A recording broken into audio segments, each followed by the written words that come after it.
Halo semuanya, selamat datang lagi di ulasan materi kita hari ini. Coba deh sesekali waktu kalian nyalain saklar lampu di rumah. Atau lagi asyik buka keran air.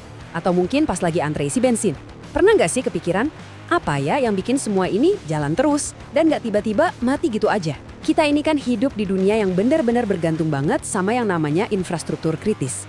Ibaratnya, ini tuh urat nadi kehidupan modern kita. Tapi di balik kenyamanan itu semua, sebenarnya ada perang tersembunyi yang terjadi setiap detik, setiap hari. Perang buat ngelindungi sistem-sistem ini dari ancaman yang nyata banget. Mulai dari ancaman fisik yang kelihatan, sampai serangan siber yang sama sekali nggak kasat mata. Jadi, di sesi kali ini kita bakal kupas tuntas soal perisai tak kasat mata yang menjaga detak jantung negara kita tetap berdetak. Yuk, kita mulai. Di ulasan kali ini, kita bakal ngelewatin 5 poin utama. Pertama, kita bakal lihat gimana cara menjaga denyut nadi fisik negara kita. Terus yang kedua, kita beralih ke saraf digital yang ngendaliin itu semua. Ketiga, kita bahas apa jadinya kalau perisai digital itu sampai jebol. Keempat, strategi ngebangun pertahanan yang berlapis. Dan terakhir, kelima, kita bakal bahas kenapa faktor manusia itu jadi kunci dari segalanya.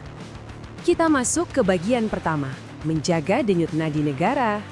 Sebelum kita ngomongin soal kode komputer, peretas, atau dunia maya, kita harus balik dulu ke realitas fisiknya. Infrastruktur kita itu wujudnya nyata loh. Pembangkit listrik, kilang minyak, bandara, ini semua adalah struktur beton dan baja raksasa yang butuh perlindungan fisik super tangguh 24 jam sehari. Dan perlindungan ini bukan sesuatu yang sifatnya kebetulan atau sukarela, ini mandat negara. Berdasarkan Peraturan Kepolisian Nomor 7 Tahun 2019, yang namanya Objek Vital Nasional atau sering disingkat OVITNAS, itu punya standar evaluasi pengamanan yang sangat ketat. Ada sistem manajemen pengamanan dan standar operasional yang wajib dipatuhi. Kepolisian secara aktif memberikan pengamanan karena ya, ini urusannya langsung sama hajat hidup kita semua. Dan pastinya keamanan negara. Terus kayak apa sih bentuk perlindungan ini di dunia nyata? Coba bayangin situasi di Balikpapan. Di sana, personil Detasmen Gegana Satbrimopolda Kalimantan Timur rutin banget ngelakuin patroli malam dengan persenjataan lengkap. Mereka fokus ke titik-titik yang super strategis. Misalnya nih, Bandara Internasional Sam Sepinggan, terus unit layanan transmisi dan gardu induk Manggar, sampai fasilitas pemerintahan. Kenapa harus seketat itu? Karena keamanan objek vital nasional itu benar-benar harga mati. Bayangin aja kalau gardu induk Manggar sampai disabotase secara fisik, separuh kota bisa langsung gulita. Aktivitas ekonomi berhenti total, rumah sakit kelabakan ngandelin generator. Makanya personil Brimob yang punya kualifikasi khusus ini ngelakuin pengawasan tajam dan patroli dialogis 24/7 tanpa henti. Mereka mastiin infrastruktur energi dan roda ekonomi kita tetap berputar tanpa ada gangguan fisik sedikit pun. Tapi, disinilah muncul sebuah paradoks modern. Pasukan elit kayak Brimob emang jago banget ngamanin perimeter, jaga gerbang baja, dan mantau siapa aja yang masuk secara fisik ke fasilitas kilang minyak atau gardu listrik. Tapi, gimana kalau serangannya itu nggak datang dari gerbang depan? Gimana kalau serangannya justru masuk lewat kabel fiber optik? Kalau Brimob yang jaga gerbang fisik kita, pertanyaannya sekarang adalah, siapa yang melindungi gerbang digital kita? Nah, itu bawa kita ke bagian kedua. Saraf digital infrastruktur kritis. Di balik semua mesin raksasa yang kita bahas tadi, sebenarnya ada otak digital yang ngatur semuanya. Namanya SCADA, singkatan dari Supervisory Control and Data Acquisition, atau biasa juga disebut ICS, Industrial Control Systems. Gampangnya gini, ini tuh arsitektur berbasis komputer yang memantau dan ngontrol proses fisik di lapangan secara langsung, real time. Bayangin sebuah ladang minyak yang punya puluhan sumur. Nggak mungkin kan ada orang yang lari-lari muter katup secara manual di setiap sumur setiap detiknya? Nah, SCADA inilah yang ngumpulin data dari sensor-sensor di lapangan, ngirim datanya ke komputer pengawas jarak jauh, dan bikin operator bisa ngubah aliran, tekanan, atau bahkan matiin sistem cuma lewat satu klik mouse. Tanpa SCADA ini, jalanin jaringan listrik itu ibaratnya kayak pilot yang nekat nerbangin pesawat komersial, tapi tanpa instrumen apapun di depannya. Buta sama sekali. Tapi, ada satu poin krusial yang harus banget kita pahami. Jaringan komputer yang ngendaliin infrastruktur ini beda banget sama jaringan komputer yang biasa kita pakai sehari-hari. Ini soal bedanya IT, teknologi informasi, dan OT, teknologi operasional. Kalau di dunia IT kayak laptop kantor kalian gitu, fokus utamanya kan privasi data, kerahasiaan, dan kita udah biasa banget disuruh restart komputer buat update software kan? Tapi di dunia OT, prioritas mutlaknya adalah ketersediaan dan keselamatan. Sistem OT itu nggak bisa dimatiin gitu aja. Kalian nggak bisa asal merestart sistem pendingin reaktor kimia atau mutus aliran listrik rumah sakit cuma buat nginstal antivirus baru. Makanya banyak banget sistem OT yang masih pakai software jadul yang umurnya udah puluhan tahun. Prinsip mereka itu sederhana. Kalau sistemnya jalan dan aman, jangan diutak-atik. Dan disinilah teman-teman letak ancaman terbesarnya. Dulu, sistem SCADA dan OT ini beroperasi secara terisolasi. Istilah kerennya air gap. Benar-benar putus, nggak ada koneksi sama sekali ke internet atau jaringan bisnis. Tapi sekarang kita hidup di era revolusi industri 4.0, di mana efisiensi itu segala-galanya. Perusahaan pengen bisa mantau kilang minyak dari jarak jauh, nganalisis data pakai perangkat pintar. Jadi apa yang mereka lakuin? Mereka nyambungin sistem operasional yang tua dan sensitif ini ke jaringan perusahaan. Dan seringnya, bablas nyambung ke internet publik. Memang sih konektivitas ini bawa efisiensi yang luar biasa. Tapi di saat yang sama, ini menghancurkan perisai isolasi yang dulu ngelindungin sistem tersebut. Ini nyiptain jembatan yang super rapuh antara dunia digital yang liar di luar sana dengan mesin-mesin fisik yang sangat berbahaya di dalam. Lanjut ke bagian ketiga, ketika perisai digital jebol. Ini bukan skenario film fiksi ilmiah ya, ancaman ini beneran berevolusi dengan sangat cepat. Balik ke tahun 2010, dunia industri itu sempat geger gara-gara Stuxnet. Ini adalah malware yang dirancang khusus buat ngerusak mesin sentrifugal nuklirnya Iran. Dan tebak gimana malware ini masuk? Bukan diretas lewat internet loh, tapi lewat flash disk USB biasa yang dicolok sama manusia ke dalam sistem. Terus di tahun 2017, kita kena hantaman WannaCry, ransomware yang ngunci ratusan ribu komputer di seluruh dunia. Sampai bikin rumah sakit dan sektor energi lumpuh. Di tahun yang sama, eskalasinya makin ngeri lewat serangan Triton di Arab Saudi. Serangan Triton ini nggak niat nyuri data. Target utamanya adalah mematikan sistem keselamatan dari fasilitas petrokimia. Tujuannya, sabotase murni buat nyiptain ledakan fisik. Dan yang masih lumayan segar diingatan, tahun 2021, ransomware nyerang Colonial Pipeline di Amerika. Imbasnya, mereka terpaksa matiin pipa bahan bakar utama yang nyuplai seluruh pantai timur AS. Hasilnya, kepanikan massal dan bensin langka di mana-mana. Jadi kelihatan kan, serangan digital sekarang itu punya konsekuensi fisik yang sangat brutal. Dan pastinya, konsekuensi brutal itu bawa tagihan yang gak main-main. Berdasarkan riset dari Economic Intelligence Unit, kerugian global akibat gangguan pada infrastruktur kritis di tahun 2022 nyentuh angka yang bikin geleng-geleng kepala, 385 miliar dolar Amerika. Yang menarik tuh, kalau kita bedah angka raksasa tadi, biaya buat mulihin sistem kayak beli server baru atau bayar ahli keamanan siber ternyata cuma makan porsi 35% aja. Bagian terbesarnya, yaitu 65%, justru datang dari kehilangan produktivitas. Bayangin, pabrik yang tiba-tiba berhenti produksi, bandara yang nggak bisa nerbangin kargo, atau rantai pasok global yang mandek total cuma gara-gara sistem komputernya dikunci sama hacker.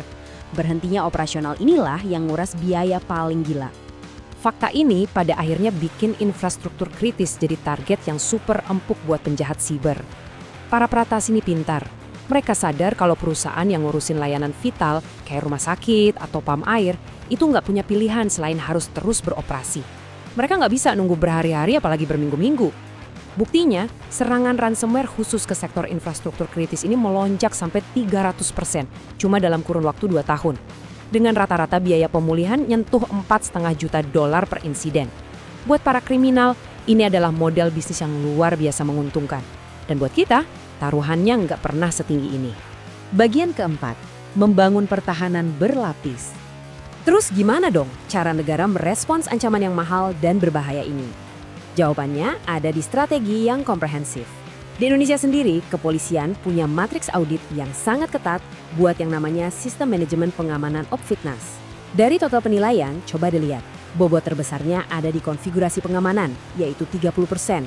Disusul sama pola pengamanan sebesar 25%. Ini ngasih pesan yang jelas banget. Sekedar punya aturan atau dokumen tebal di atas kertas itu nggak cukup.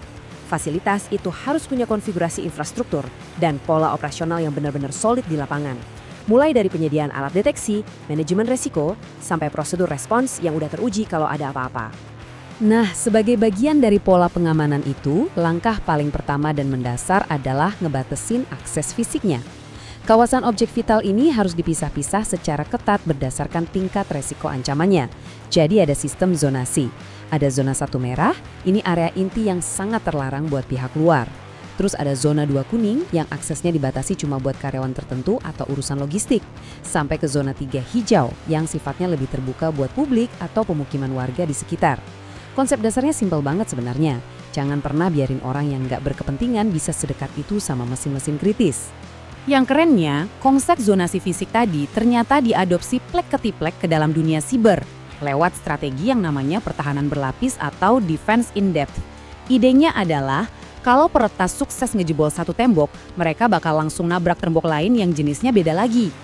Langkah pertamanya segmentasi jaringan. Sama kayak zona merah dan hijau tadi, jaringan IT buat orang kantoran sama jaringan OT buat operasional pabrik itu harus dipisah ketat pakai firewall khusus industri. Langkah kedua, manajemen akses. Sistemnya harus pakai autentikasi multifaktor biar cuma orang yang benar-benar punya wewenang yang bisa masuk. Langkah ketiga, harus ada sistem cerdas yang bisa deteksi perilaku aneh di dalam jaringan secara otomatis. Dan terakhir, kalau skenario terburuk beneran kejadian, harus udah siap yang namanya response incident, termasuk sistem backup data yang bisa balikin operasional pabrik dalam waktu secepat mungkin. Dan akhirnya kita sampai di bagian kelima, faktor manusia sebagai kunci. Pada akhirnya, di balik semua tembok api, kode enkripsi tingkat dewa, sensor pendeteksi canggih, dan pasukan brimob bersenjata lengkap, ada satu elemen yang paling nggak bisa diprediksi. Siapa? Ya, manusia. Manusia itu selalu dan akan selalu jadi mata rantai terlemah dalam sistem keamanan apapun. Ingat kan kasus Stuxnet yang ngelumpuhin fasilitas nuklir tadi? Itu bukan karena hackernya ngebobol wifi dari jarak jauh, tapi karena ada orang, entah sengaja atau enggak, nyolokin USB drive yang udah kena virus ke komputer fasilitas. Makanya, kerangka pengamanan itu wajib banget ngebina sumber daya manusianya. Mulai dari ngebangun budaya sadar keamanan, biar karyawan gak gampang ketipu ngeklik link email abal-abal, terus ngadain simulasi serangan siber atau cyber drills rutin, biar paniknya gak kebangetan pas layar tiba-tiba merah, dan pastinya ada background check yang ketat buat mastiin gak ada ancaman musuh dalam selimut. Ada satu kesimpulan yang ngena banget dari penelitian di bidang ini, tanpa kesadaran dan disiplin dari sumber daya manusia, teknologi keamanan yang paling canggih sekalipun tidak akan mampu bekerja secara efektif. Gini deh, kalian bisa aja gelontorin triliunan rupiah buat ngamanin jaringan pipa atau pembangkit listrik kalian.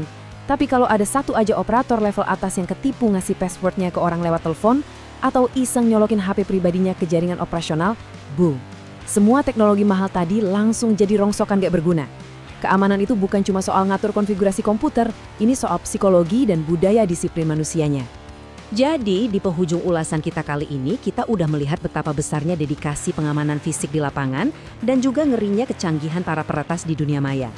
Kita udah sama-sama paham kalau dunia fisik dan dunia digital itu sekarang udah nyatu, nggak bisa dipisahin lagi dalam menggerakkan kehidupan kita. Sebelum kita selesai, saya pengen ninggalin satu pertanyaan buat kalian renungkan. Seandainya malam ini ada serangan siber yang sukses ngelumpuhin jaringan listrik atau suplai air di kota kalian, kira-kira berapa lama kehidupan sehari-hari kalian bisa bertahan tanpa jadi kacau balau? Memahami dan peduli sama perisai tak kasat mata yang ngelindulin kita ini adalah langkah pertama buat mastiin perisai itu nggak akan pernah hancur. Terima kasih udah nemenin saya di sesi bedah materi kali ini, dan sampai jumpa di ulasan seru berikutnya.